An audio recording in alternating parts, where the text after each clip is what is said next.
네, 지난주에 더불어민주당 성남시장 예비 후보 김병욱 후보 저희가 만나 뵀었는데요. 오늘은 김지호 후보를 연이어서 만나 뵙도록 하겠습니다. 어서 오십시오. 반갑습니다. 네, 저희 프로그램 첫 출연이세요. 너무 영광입니다. 아닙니다. 나오고 싶었는데 예. 역시 출마를 하니까 기회가 생깁니다. 다행입니다. 예. 네, 저 까만 카메라 보시고 뜨거운 연대 인사 부탁드리겠습니다. 안녕하세요. 저는 김지호 성남시장 예비 후보, 경선 후보로 확정된 성남시장 출마자입니다. 저는 성남 초등학교 출신으로 성남에 30년 이상 거주한 성남 세대입니다. 그리고 이재명 대통령이 경기도지사 당대표 시절에 비서관과 당대표 정무조정 부실장을 지낸 이재명 대통령에게 정치와 행정을 제대로 배운 이재명의 정치적 제자라고 할 수 있습니다. 제가 살고 있는 고향과도 같은 성남에서 이재명의 정치와 행정을 한번 발현시켜고자 출마를 했고요. 잘 좀 부탁드립니다. 오늘부터 경선이 시작되는데요. 꼭 좀 전화 받아주셨으면 감사하겠습니다. 오늘부터 하루 내일 발표입니까? 오늘 사실상 내일 이틀입니까? 내일 이제 저녁 때 발표가 날 텐데 네. 성남시 인구가 91만 명인데 한 당원이 4만 명 정도 추산돼요. 네. 그럼 그분들한테는 02-860-7309 전화가 다 가는 거예요. 하루 3번, 네. 4번. 예. 오늘 내일. 네. 그러니까 그리고 안심번호로 3만 명 정도 추출을 하거든요. 그분들한테도 전화가 계속 가는 거죠. 그래서 수만 명이 이번 네네. 경선에 참여할 수 있다. 그렇군요. 예. 네. 자, 어쨌든 중앙당에서 네. 김병욱 후보를 단수 공천했다가 네. 우리 후보님의 문제 제기로 인해서 이게 다시 경선을 하게 됐어요. 그렇죠. 그 사이에 재심을 신청해서 네, 받아들여진 겁니까? 단수 공천이 번복되고 예. 경선으로 변경된 거죠. 어떤 사유 때문에 그렇게 된 겁니까? 이제는 뭐 그 번복된 사유에 대해서 정확하게 예. 밝히지는 않았지만 당에서 예. 예. 정청래 대표님이 네. 이제 될 수 있으면 모든 그런 이 공천 과정은 경선으로 그리고 억울한 컷오프는 하지 마라 이렇게 예. 공문까지 보내셨거든요. 예, 예. 근데 이제 그쵸, 거기가 덧컷 유세단 출신이어가지고 예. 그래서 저는 또 그런 공문은 처음 봤는데 예. 정청래 대표 그다음에 조직국장 이렇게 해서 뭐 아무도 안 거치고 본인이 그냥 공문을 보내더라고요. 그래요. 특이하네. 당 대표가 직접. 예. 그래서 그런 것들이 많이 작용을 했고 또 아무래도 이제 단수 공천 날 그 뭐 유명 언론사로부터 이제 자재분 관련해서 이제 강남 아파트 네네네. 구입 관련 기사가 굉장히 이슈화되다 보니까 이 부분은 좀 경선으로 정리를 한 것 같습니다. 그렇군요. 그 어떠세요? 30년 성남에서 사셨던 본토백이 네. 성남 출신으로 볼 때 현재의 신상진 시장은 어떻게 보이세요? 잘하고 있습니까? 아니면 잘못하고 있는 시정이 많이 보이십니까? 이제 신상진 시장이 네. 성남에서만 이제 중원이라는 국민의힘의 험지에서 사선을 하셨어요. 네. 이제 뭐 쭉 하신 게 아니라 막 보궐로도 많이 맞아요. 되시고 예. 그러셨는데 의사 출신이죠. 그래서 이제 지역에 굉장히 특화가 돼 있고 다선 의원이라 많은 성남 시민들이 행정도 경험이 많을 거라고 생각하는 거예요. 근데 제가 봤을 때는 행정은 초보입니다. 그러니까 국회의원 하듯이 시정을 이루려고 해요. 전임 시정이 했던 것을 부정한다든지 네. 현재 정파적으로 어떤 대통령과 다르면 굉장히 이재명 정권을 비판한다든지 아니 이제 국회의원은 사실은 뭐 법도 만드는 게 중요하지만 견제가 네. 주 업무다 보니까 그래도 되지만 행정권장 그러면 안 되거든요. 아니, 싸우면 밥이 나옵니까? 쌀이 나옵니까? 네. 협력을 해야 돼요. 이웃 도시하고도 협력을 해야 되고 경기도 그다음에 정부하고도 협력해서 결과물을 만들어야 되는데 맨날 투쟁적인 기자회견만 하고 있습니다. 거기다 제가 봤을 땐 고인물이에요. 왜냐하면 4년이라는 시간이 굉장히 짧아요. 아마 이재명 대통령님도 항상 그 얘기 하실 거예요. 그래서 지금 2배로 그래서 4년을 8년처럼 일하신다고. 내가 뭐를 시작을 해서 예. 결과를 내려면 4년 동안 못 합니다. 전임자가 했던 것도 좋은 것들은 얼른 받아들여 갖고 해야 계승해야 되는데 계승해서 해야 돼요. 고쳐서. 근데 신상진 시장님은 전임자가 했던 거는 그냥 거부하는 거예요. anything but 전임. 그러니까 전 정권 뭐 이렇게 되는 거예요. 예를 들면은 뭐 경기청년 기본소득도 경기도에서 70%의 예산을 대고 네. 성남시가 30%만 되면 되는데 안 하는 거예요. 그러니까요. 손해 아닙니까? 예, 손해죠. 그리고 이재명 도지사하고 전임시장이 거기가 게임의 중심지예요, 판교가. 그래서 이 스포츠 경기장을 정말 수백억 원 들여서 공모를 해서 짓기로 했는데 그것도 중단시켜 버렸습니다. 백지화 시켰어요. 네. 그게 뭐가 좋습니까? 그러니까 전반적으로 지금 신상진 소위 시정에 대해서는 비판할 게 많다. 그럼 다시 돌아가서 이재명 대통령에게 사실상 정치를 배운 제자 이 입장에서 볼 때 워낙 근데 성남시장 시절에 해놓으신 게 많잖아요. 뭐 굉장히 저도 사람들이 성남으로 이사 가야겠다라는 말을 그냥 심심치 않게 할 정도로 뭐 무상교복, 무상산후조리원, 무상급식 뭐 이런 거는 말할 것도 없고 굉장히 많은 그 이른바 성남형 기본소득 뭐 이런 것들을 했던 것 같아요. 뭐 경기도지사 때도 마찬가지지만 이를테면 지금 우리 후보님께서 성남시장이 된다면 이재명 당시 성남시장보다 업그레이드해서 나는 이러이러한 시정을 하고 싶다. 어떤 게 있을까요? 저는 이재명 성남시장이 굉장히 선도적인 행정과 정치를 성남시에서 했다고 생각해요. 그럼요. 예. 그래서 굉장히 성남시가 경기도의 중심이자 그 전에는 사실 수원이 좀 경기도에서 굉장히 좀 중심되는 도시였는데 맞습니다. 이재명 성남시장 이후에 성남이 굉장히 부각이 됐었는데 맞아요. 판교 신도시와 함께 그 이후에 사실은 조금 화성이라든지 지금 좀 용인도 굉장히 핫해지고 있거든요. 그래요. 도시 간에도 경쟁이 있는데 그런 어떤 이슈 주도성이라든지 행정 선진화라든지 하다못해 네. 제설 작업도 예. 이재명 성남시장일 때는 정말 똑소리 나게 했는데 예. 그것조차도 좀 빛을 발하는 모습을 보이고 있어요. 제가 경기도에서 이재명 도지사님한테 배운 것은 협력하는 겁니다. 협력. 예. 이게 기초 단체장이 본인이 왕인 줄 알아요.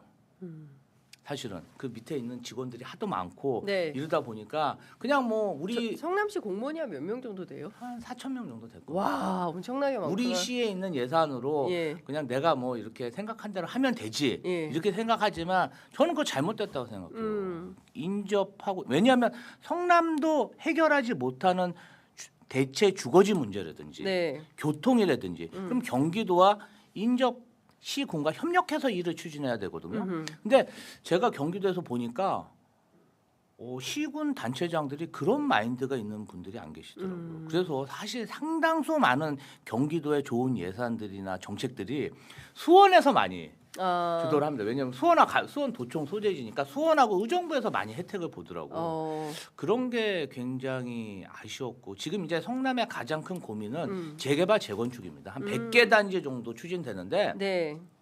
거의 분쟁이 없고 잘 진행이 되고 있어요. 네. 근데 이제 뭐 그런 거 하다 보면은 성남만 하는 게 아니라 이웃 시군도 하니까 정부로서는 어떤 규제나 네. 뭐 요건을 만들어야 되잖아요. 이제 그런 것들을 굉장히 지금 국토부랑 마찰을 빚고 있어요.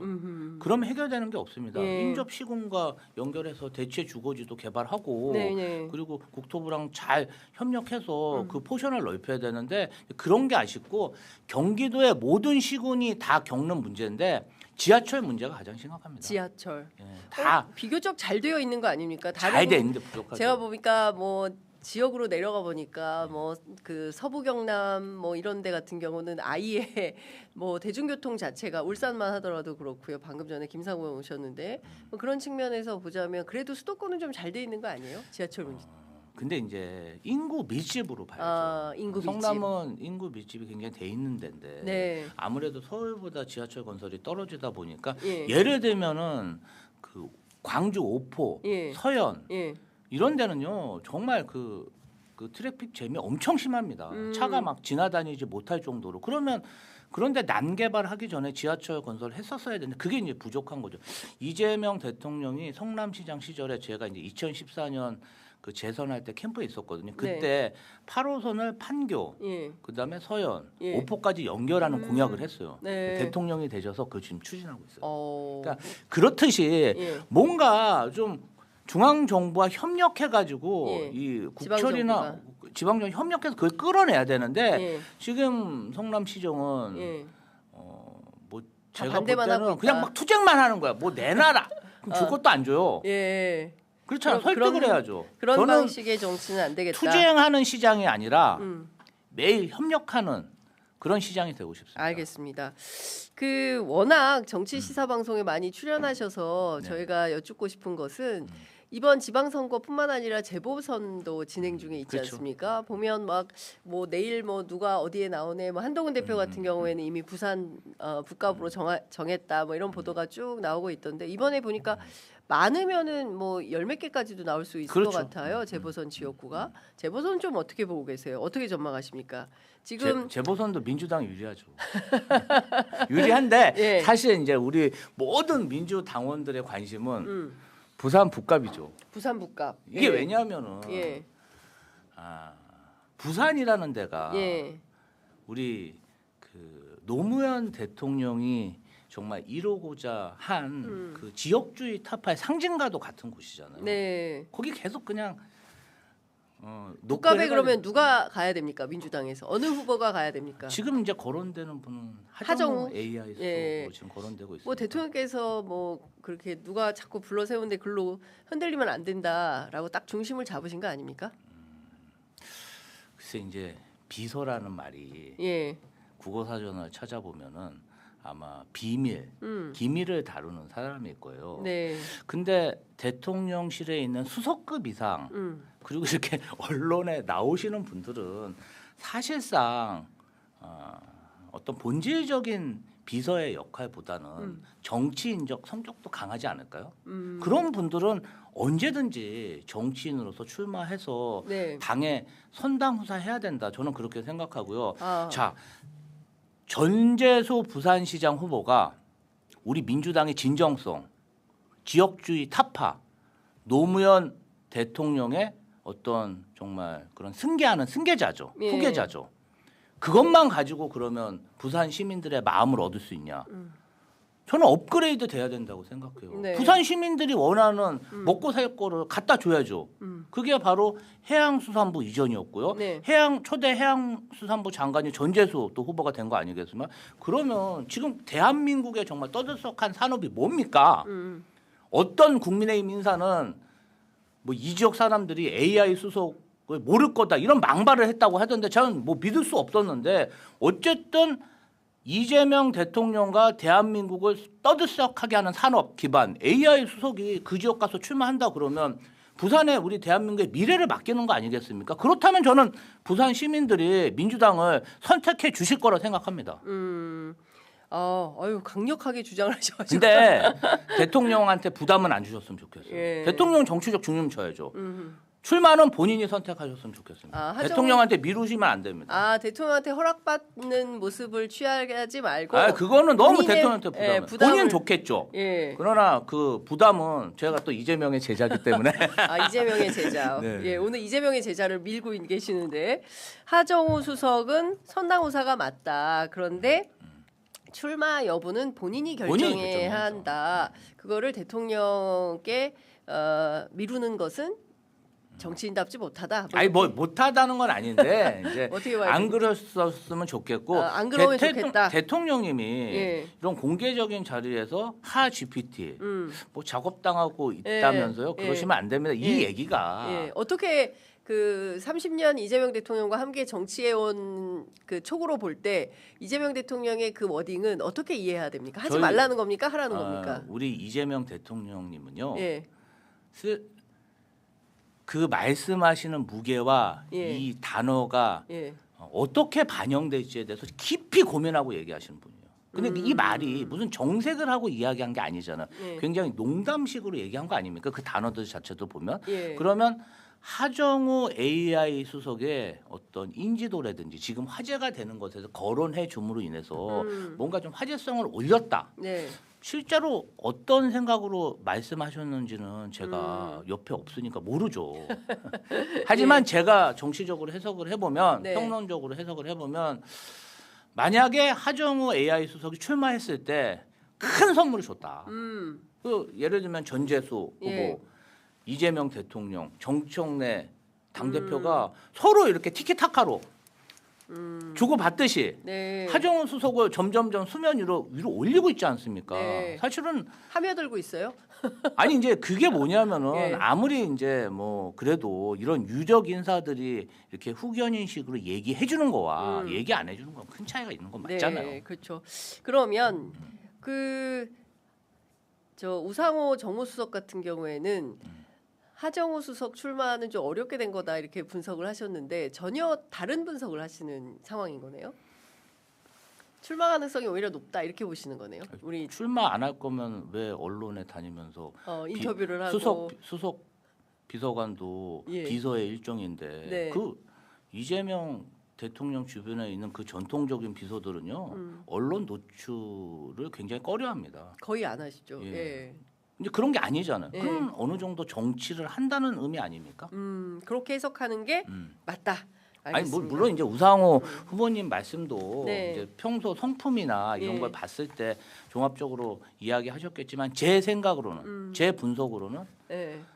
출마할 수 있다. 그리고 부산이라는 데가 어떤 전재수 후보의 진정성, 지역주의 타파 네. 이거 플러스 뭔가 미래가 있어야 된다. 네. 뭔가 좀 부산 시민들에게 이익이 될 만한 게 뭔가에 대해서 당과 뭐 이렇게 좀 종합적으로 판단해서 이렇게 수면 위로 띄우고 있는 게 아닌가 그렇게 생각합니다. 반면 그 부산이 고향이신 조국혁신당의 조국 대표는 내일 출마지를 밝힌다는 것 같은데요. 어디가 될 걸로 예측하세요? 당에서는 어떤 얘기가 나옵니까? 오늘 언론에 나온 걸로 봐서는 경기도권에서 예. 출마를 할 뭐 동아일보의 평택으로 나오긴 했습니다. 유력하다고. 근데 거기가 민주당의 좀 그 후보가 나온 거 아니? 민주당의 좀 문제로 그렇죠. 선거가 되는 데인데. 근데 아무래도 제가 예상했을 때는 네. 호남 쪽에서 승부를 보시지 않을까 그렇게 예상했는데 뭐 당 지지율이라든지 여러 것을 감안했을 때 뭐 네. 부산 호남을 제외하고 이 어떤 유력 인사와 인지도상에서 뭔가 좀 치열한 어떤 경쟁을 하는 것보다는 아직까지 그런 인사가 수면 위로 안 나온데 그런 데를 고르시는 게 아닌가 그런 생각이 들고요. 굉장히 좀 고민이 많으신 것 같아요. 여기저기 거론되고 계신데 여기저기 쉽사리 선택하기가 쉽지가 예. 않고 조국혁신당 지지율 자체가 조금 답보 상태다 보니까 고민이 있으신 것 같아요. 그런 것 같아요. 어쨌든 조국 대표 앞에 6산 1평이 있다. 이제 이런 이제 조어가 있었는데 내일 어디로 결정이 될지 뭐 평택으로 갈지 아니면 그밖에 다른 지역이 될지는 좀 지켜보도록 하겠습니다. 근데 민주당하고 조국혁신당 선거연대는 진행이 되는 겁니까? 조승래 민주당 사무총장하고 이혜민 혁신당 사무총장이 이번 주에 비공개 회동을 한다는 언론 보도가 좀 전해지고 있는데 요 당 대변인이시기도 한 거죠. 이제 그럼 사임하셨습니까? 전 대변인으로 볼 때 이런 움직임과 흐름은 어떻게 보세요? 일단은 조국혁신당과 민주당의 합당이 네. 지방선거 이후 어떻게 보면 민주당 전당대회 이후로 좀 미뤄질 수도 있겠죠. 예. 그런데 대부분의 사람이 지금 추진하는 것에 난색을 표한 거지. 네. 앞으로 합당 자체를 반대하는 사람 제가 못 봤거든요. 네네. 앞으로 미래적으로는 한번 논의해 볼 수 있다 이런 얘기를 했기 때문에 지금 지방선거에서 충분히 선거연대 추진할 수 있고요. 네. 그리고 국회의원 보궐선거 같은 경우는 정청래 당대표가 전원 다 공천하겠다 맞아요. 입장을 내셨어요. 네. 그렇다고 해도 지금 지방선거 출마자 기초의원, 광역의원, 광역의원. 그다음에 기초단체장 그게 뭐 1000자리가 넘지 않습니까? 그러한 지방선거에서는 얼마든지 조국혁신당과 연대할 수 있기 때문에 사무총장님끼리 만나서 네. 충분히 협의할 수 있다. 저는 결과물도 나올 수 있다고 예측할 수 있습니다. 그렇군요. 요새 보니까 약간 연대연합이 유행인 것 같아요. 지금 부울경도 내일 봉화마을에서 새 후보, 울산, 부산, 경남 새 후보가 함께해서 연합해서 캠페인하는 그 기자회견을 한다고 하고 어제 보니까 수도권 3인방 서울, 인천, 경기 이제 또 새 후보가 이제 광역 후보들이죠. 단체장 후보들이 또 그 함께하는 퍼포먼스를 하는 것 같은데 지금 기초 단위에서도 뭐 그런 일들이 좀 있습니까? 뭐 경기 아니, 남부권 뭐 저는 후보가 최종 결정이 저는 되어야 제가 출마했을 때 네. 광주시장 후보, 예. 평택시장 후보, 예. 의왕시장 후보랑 같이 출마 기자회견했습니다. 아, 우리가 그 협약서도 만들었어. 우리가 네. 만약에 시장이 되면은 이렇게 하겠다. 서로 잘 협력해갖고 예. 정말 민주당 벨트를 만들자. 예. 그러니까 그게 아마 이재명 대통령이 경기도지사 때 저도 그 경험인데요. 서울시랑 협의가 너무 안 되더라고요. 왜냐하면 서울시는 섬이 아니잖아요. 네. 경기도에 있는 수원지로부터 물도 공급받고 그다음에 인천에 뭐 이렇게 뭐 여러 가지 시설물도 사용하고 네. 뭐 그런데 예. 뭐 지하철이라든지 버스 노선이라든지 이런 게 협의가 너무 안 되는 거예요. 그런 협의, 그러니까 이를테면은 그 협치 뭐 이런 걸 굉장히 뭐 중요하게 생각하시는 것 같습니다. 협력해야 돼요. 협력. 협력하지 않으면 결과물을 만들 수가 없습니다. 오늘 김지호 후보한테 제일 많이 들은 단어는 협력인 것 같습니다. 예, 협력, 협치. 결과물을 좋습니다. 만들어야죠. 알겠습니다. 시간이 다 돼서 이제 마무리를 해야 될 것 같은데요. 끝으로 꼭 취재 편의점 애청자분들께 하시고 싶으신 당부 말씀 한 말씀 듣고 마무리하겠습니다. 예, 저는 성남 초등학교 82년도에 성남에 이주해서 성남 초등학교 입학해서 다녔고요. 성남에 30년 이상 거주한 성남 세대 정치인입니다. 성남 시장이 된 또 한 분의 성남 세대 정치인이 있습니다. 이재명 대통령님이신데요. 저는 이재명 대통령님에게 주거 환경 개선 이렇게 집단 민원을 이렇게 얘기하다가 어떤 그 행정적 자세, 정치적 스탠스, 소통 능력을 보고 이재명 지지자가 됐고요. 이제 같이 근무하다가 분가해서 성남에서 정치를 하고 있습니다. 지금 성남은 재개발, 재건축, 또 지하철역 건설 여러 가지 현안들이 있습니다. 이재명 정부와 잘 소통해서 여러분들의 어려움을 해결해 줄 수 있는 김지호를 기억해 주시면 감사하겠고요. 오늘 내일 02로 시작되는 전화 오면 꼭 좀 받아서 선택해 주시면 감사하겠습니다. 고맙습니다. 네, 오늘 말씀 잘 들었습니다. 고맙습니다. 감사합니다.